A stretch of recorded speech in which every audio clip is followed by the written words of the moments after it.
जंगल के सारे शिकारी चील एक बड़े से पेड़ पर इकट्ठा हो गए थे। तभी अचानक से बारिश शुरू हो जाती है। अरे यार, ये कमबख्त बारिश अचानक कैसे शुरू हो गई? हमें तो कहीं छिपने का मौका भी नहीं मिला। अरे मूर्ख, अभी अभी तो बारिश का मौसम शुरू हुआ है। बारिश अब नहीं आएगी तो कब आएगी? अब क्या बारिश को तुझे पूछ कर आना पड़ेगा? बारिश नहीं तो क्या आसमान से फूल गिरेंगे? हाँ हाँ सरदार, लेकिन अब हम सब भीग रहे हैं, इसका क्या करें? भीग तो हम रहे हैं, लेकिन मुझे भीगने का कुछ नहीं लग रहा। हमें इस तेज बारिश में कुछ खाने को नहीं है, इसका बुरा लग रहा है। तभी वहाँ पर एक दूसरा गिद्ध एक कबूतर को मारकर अपने मुंह में पकड़कर ले आता है। वो उस कबूतर को एक पेड़ पर बैठकर मजे से खाने लगता है। अरे, ये शिकार तुम कहाँ से पकड़ कर लेकर आए हो? तुम सब आलसी हो। मैं जहाँ से आ रहा हूँ वहाँ पर तो बहुत सारे पक्षी हैं खाने के लिए। मेरी तो अच्छी दावत हो गई। देखा भाई लोग आपने, ये गिद्ध का बच्चा हमारे बाद जंगल में आया है और इसे शिकार भी मिल रहे हैं। हम सब आलसी बस इसे चुपचाप दावत उड़ाते हुए देख रहे हैं। खुद तो जगह से हिलता नहीं और हमें आलसी बोल रहा है। क्या क्या कहा तुमने? अरे मालिक, मेरे कहने का मतलब है हमें आलस छोड़ना चाहिए। तू सही कह रहा है काने, हमें आलस छोड़ना चाहिए। एक तो हमें रहने को घर नहीं है और खाने को भी कुछ नहीं है। छे, ये क्या जिंदगी है? बस अब बहुत हो गया आराम। हम सब एक काम करते हैं, हम अभी निकलते हैं और हमसे कमजोर पंछियों के बस्ती पर हमला बोल देते हैं। हम एक एक करके उनके घरों को छीनेंगे और जो कोई भी हमारे रास्ते में आएगा उसे अपनी जान से हाथ धोना पड़ेगा। सारे बस्ती में हम हमारा खौफ पैदा करेंगे। सब हमसे डरने चाहिए। काने और बटले, तुम दोनों अभी जाओ और हमारे बाकी के साथियों को इकट्ठा करो। हम सब आज ही एक साथ धावा बोल देंगे।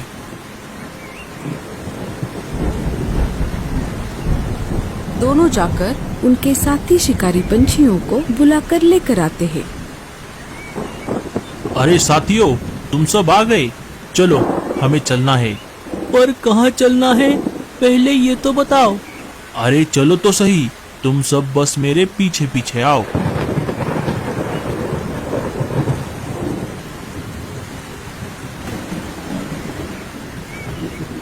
सबसे पहले सारे शिकारी पंछी मीनू मौसी के घोंसले के बाहर आ जाते हैं। अरे ओ चिड़िया, बाहर आ जा। चल, अब अपना अपना सामान बांध ले। इस घर को छोड़ने का अब समय आ गया है। आज से ये बस्ती हमारी है। अरे ओ मनुष्य कहीं के, तुझे क्या मेरा ही घर मिला था कब्जा करने के लिए? अब सब निकलो यहाँ से, वरना मैं एक एक को देख लूंगी। अरे ओ बुढ़िया, तुझे अपनी जान प्यारी है या ये झोपड़ी?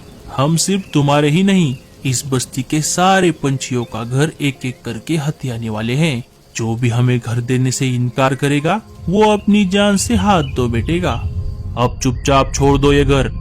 लगता है तुम ऐसे नहीं मानोगे। रुको, मैं अभी बताती हूँ तुम सबको। अरे अरे बुढ़िया, ये तूने क्या कर दिया? अरे जल्दी से चलो यहाँ से, नहीं तो मैं दम घुट के मर जाऊंगा। चलो जल्दी से, ये बुढ़िया तो बहुत होशियार निकली। बड़े आए मेरा घर हथियाने वाले, खुद के घर का तो पता नहीं और मेरा घर छीनोगे। भूलो मत, मीनू नाम है मेरा।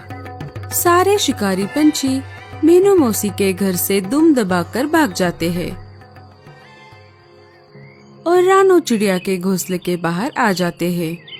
अरे ओ चिड़िया, चलो अपना अपना सामान समेट कर निकलो यहाँ से। अब ये हमारे बॉस का घर है। अरे ओ चिड़िया, बाहर आ जा। बुलबुल ने खिड़की से झांक कर देखा।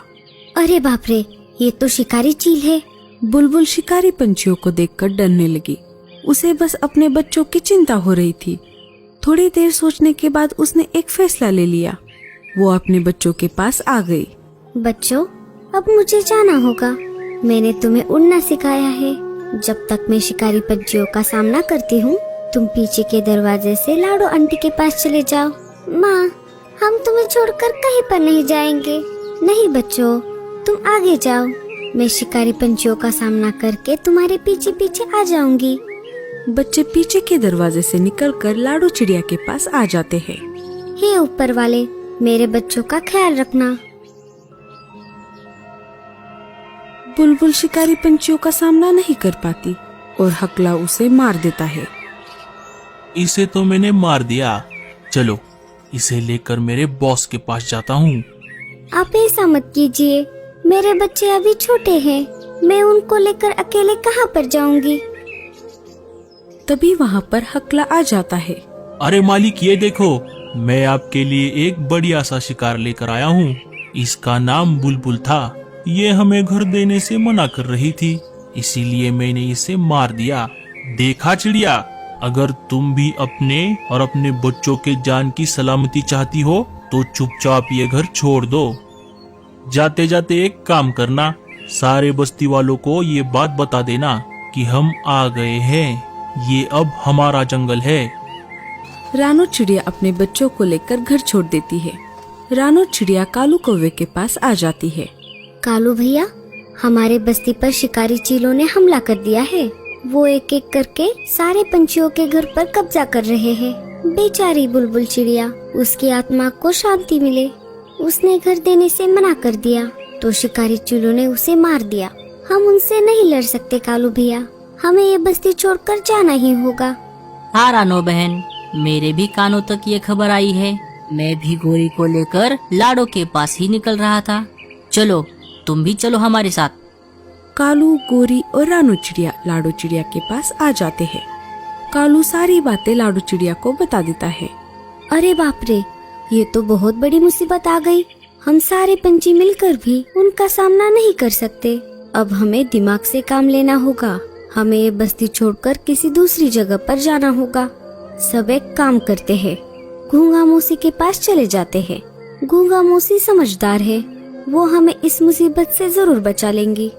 कालू कौवा सारे पंछियों को मुसीबत के बारे में बता देता है। सारे पंछी मिलकर घूंगा मौसी के घर की तरफ निकल पड़ते हैं। मीनू मौसी भी उनके साथ आ जाती है। घूंगा मौसी, अरे ओ घूंगा मौसी, दरवाजा खोलिए, मैं हूँ लाडो चिड़िया। घूंगा मौसी घर का दरवाजा खोल देती है।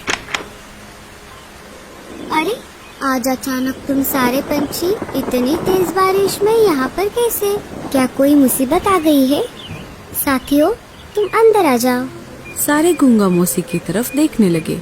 घूंगा मौसी का घर छोटा था, इसीलिए सारे पंछी उनके घर में नहीं आ सकते थे। अरे घूंगा मौसी, हम सब अंदर कैसे आ सकते हैं? अरे हाँ, ये सब तो मैंने सोचा ही नहीं। रुको, मैं ही बाहर आ जाती हूँ। घूंगा मौसी बाहर आ जाती है। बताओ, आज अचानक से सारे पंछी यहाँ पर कैसे? अरे मौसी, हम सब बहुत बड़ी मुसीबत में फंस गए हैं। लाडो सारी बातें घूंगा मौसी को बता देती है। बस इतनी सी बात? तुम सब चिंता मत करो, मैंने ऐसी ही मुसीबत के लिए पहले से ही तैयारी कर रखी थी। आप सब मेरे साथ चलो, मैं आप सबको कुछ दिखाना चाहती हूँ। आओ मेरे पीछे पीछे। थोड़ी दूर आने पर मौसी रुक जाती है। मौसी सारे पंछियों को एक बहुत बड़े मशरूम के खेत के पास ले आती है। साथियों, ये देखो, ये है मशरूम की खेती। मैंने ये मशरूम खुद उगाए हैं। इसे उगाने में मैंने बहुत मेहनत की है। मुझे पता था कि अचानक जंगल पर कोई मुसीबत आ गई तो ये मशरूम की खेती हमारे जरूर काम आएगी। आप सब चिंता मत करो, मैं मेरे साथियों के मदद से आप सभी को घर बना कर दूंगी। मौसी सायरन बजाकर सारे साथियों को सिग्नल दे देती है। थोड़ी ही देर में घूंगा मौसी के सारे साथी उनके घर के बाहर इकट्ठा हो जाते हैं। लाडो, तुम सारे पंछी एक काम करो, जब तक तुम्हारे घर बन रहे हैं तब तक तुम सब इस बड़े बड़े पत्ते वाले पेड़ का सहारा लो। थोड़ी ही देर में सारे घूंगे मिलकर पंछियों के लिए मशरूम से अच्छे अच्छे घर बना देते हैं। कुछ दिन गुजर जाते हैं। माँ, हम कब तक इस घर में रहेंगे? बच्चों, हमें कुछ दिनों के लिए यहीं पर रहना होगा। थोड़े दिनों बाद हम हमारे घर में वापस चले जाएंगे। नहीं माँ, हमें यही घर पसंद है। हाँ आंटी, हमें भी ये घर पसंद है। आंटी, आपका बहुत बहुत शुक्रिया। हमारी माँ तो हमें छोड़कर चली गई, लेकिन आपने हमें पनाह दी। हम यहीं पर आपके साथ रहना चाहते हैं। अरे बच्चों, बुलबुल चिड़िया मेरी बहुत अच्छी सहेली थी, ये तो मेरा फर्ज है। तभी वहाँ पर कालू कौवा आ जाता है। कालू भैया, हम कब तक यहाँ पर रहेंगे? हमें कभी ना कभी तो बाहर निकलना ही होगा। हम सिर्फ मशरूम खाकर जिंदा नहीं रह सकते। मेरे पास एक आइडिया है लाडो। हम कुछ और दिनों तक यहाँ रुकते हैं। जब एक भी पंछी बस्ती में नहीं रहेगा, तब शिकारी पंछी अपने आप बोर होकर हमारी बस्ती छोड़ देंगे। अरे भाई, ये तो बहुत छोटा घर है। तुझे ये घर छोटा लग रहा है? रुक, मैं इसे अभी बड़ा बना देता हूँ। ये ले भाई, बड़ा घर। रात में मस्त तुझे आसमान का नजारा दिखेगा। इधर सारे शिकारी पंछियों का झुंड एक एक करके सारे घोंसले छान मारते हैं, लेकिन उन्हें एक भी पंछी दिखाई नहीं देता। अरे ये क्या, यहाँ पर तो एक भी पंछी नहीं है। सिर्फ घरों पर कब्जा करने से क्या होगा? अब हमें एक दूसरे को मारकर खाना होगा। सरदार, अगर ऐसा ही चलता रहा तो हमें शाकाहारी बनना पड़ेगा। चलिए यहाँ से। सारे शिकारी चील वापस अपने अपने अड्डों की तरफ निकल पड़ते हैं। कालू कौवा बस्ती में घूमने के लिए आ जाता है। वो ये देखने आया था कि शिकारी पंछी अभी भी यहाँ पर है या नहीं। तभी शिकारी पंछियों का बॉस कालू कौवे का रास्ता रोक लेता है। अरे ओ कालू के बच्चे, सारे पंछी कहाँ चले गए? क्या करे मालिक, सारे पंछी जंगल छोड़कर चले गए हैं। क्या चले गए? तो फिर हम इस बस्ती में रहकर क्या करेंगे? अगर शिकार ही नहीं मिला तो यहाँ रहने का क्या फायदा? चलो साथियों, यहाँ से फूट लेते हैं। शिकारी पंछी वापस चले जाते हैं। कालू के साथ साथ रानो और लाडो चिड़िया भी आई थी, लेकिन वो झाड़ियों के पीछे छुप गई थी।